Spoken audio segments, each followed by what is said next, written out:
The price on this luxury Tundra ain't bad at all. I'll include a link to the Orem Toyota's website in the description down below. They're providing us with the truck. I'll also include a link to my car buying guide. Let's get into it.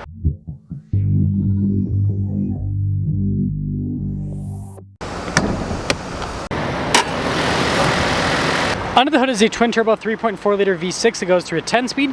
Fuel economy 17 around town, 22 on the highway, with power outputs being 389 horsepower and then 479 pound-feet of torque. I'm trying to hit 500,000 subscribers before the end of the year. I'd really appreciate it if you'd help me out with that. Now you can see the hood is raised there on either side, and this has a flat white paint job. Nice daytime running lights with this, and then you've got metallic gray for the grille to make it look a little bit fancier. Fog lights, parking sensors, no tow hooks. Altogether, you either like the front end of the new Tundra or you basically think the grille's a little bit too big.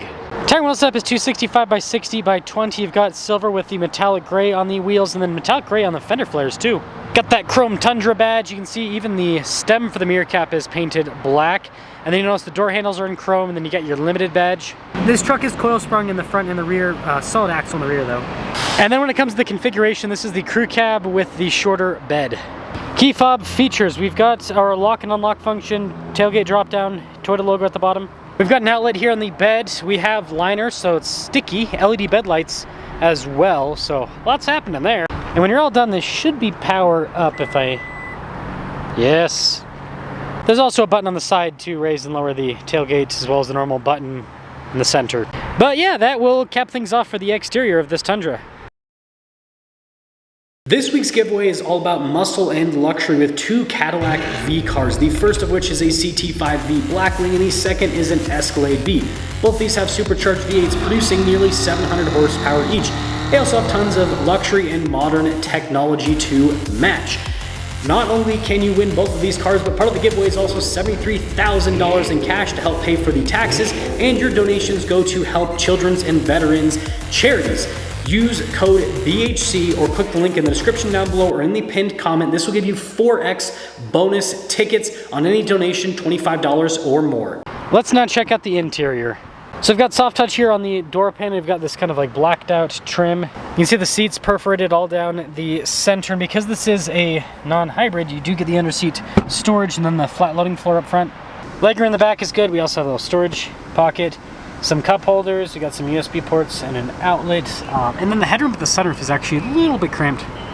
Keyless entry for up front. Let's check it out.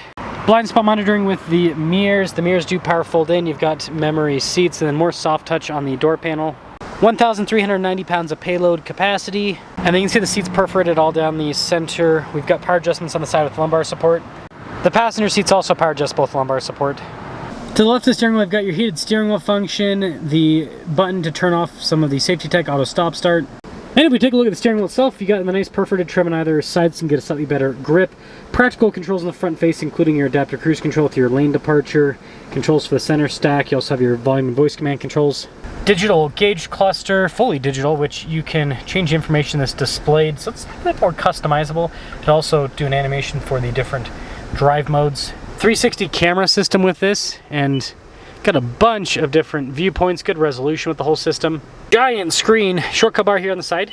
It's pretty quick to respond. And then there's physical controls below the screen for the dual zone climate and the heated and ventilated seats too.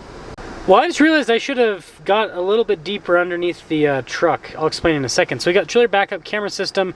That's for your stability control. And this actually has the height adjustable suspension set up. So we'll see how that performs with the driving. You can basically raise and lower the truck, which is nice, and then that's for the tailgate. Shifter here for the 10-speed. You've got your phone charging pad right next to it, and then behind that we've got our drive mode, tow haul mode select, part-time four-wheel drive system with a 2-speed transfer case, some cup holders, this little window for the whole center console, set up USB ports inside. There's nice trim on the top. This one also has the camera rear view mirror, of course the whole window in the back slides up and down, and then we do have a panoramic sunroof. So if you take a quick look at the options, you can see that rear air suspension actually isn't that much. It's $650. The sunroof is more expensive than the air suspension. But anyways, $65,343. Let's see how this truck performs. Tundra Limited with the rear air suspension. It's actually been a long time since I've driven a truck with the rear air suspension. Now, the biggest benefit of rear air is if you have the truck unloaded, like I have it now, we'll set it to neutral height. and the truck will be nice and level. You load up the bed, normally, you know, the truck's suspension is going to sag down a little bit. The rear air suspension can bump it up. So then it'll help out with the ride quality, so it'll still be nice and smooth.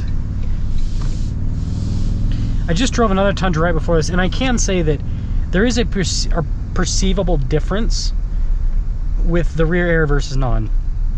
This definitely feels more cushiony overall.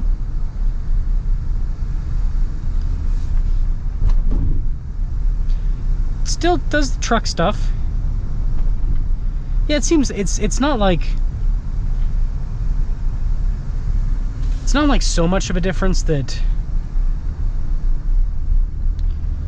I would say it's a necessity, but it does feel just slightly more comfortable. But I mean, overall, I'll be honest, I'm not a huge fan of air suspension in general. I like some of the benefits of it, but I'm more of a fan of the hydraulic that Toyota also has, like in the Lexus LX, for example. That suspension system, just, you get the height adjustability, plus it's always comfortable. And it seems to be better than air when it comes to comfort. Yeah, I wonder if they're doing double pane with the Limited.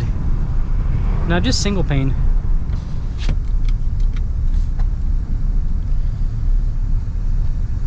Still pretty quiet in here though. You do get a bit of tire noise and everything. And you can kind of hear things jostling around on the back end.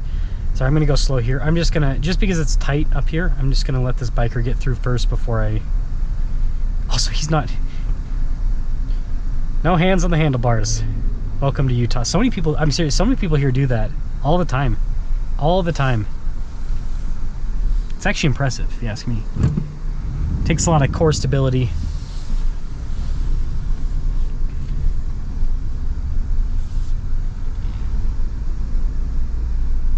Yeah, the torque this thing has is great.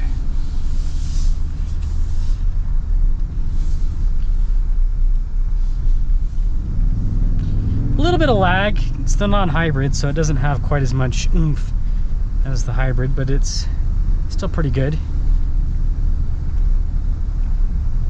And I will say that's one downside about the non-hybrid when you compare it to an NA V8.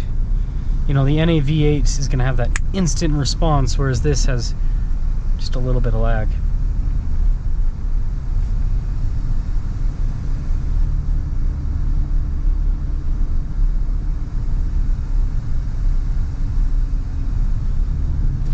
This is a nice drive. So is the rear air worth it? I mean, it's pretty cheap as an option, so like, could be. It's not going to be as reliable as a coil spring, obviously, and not as cheap to replace.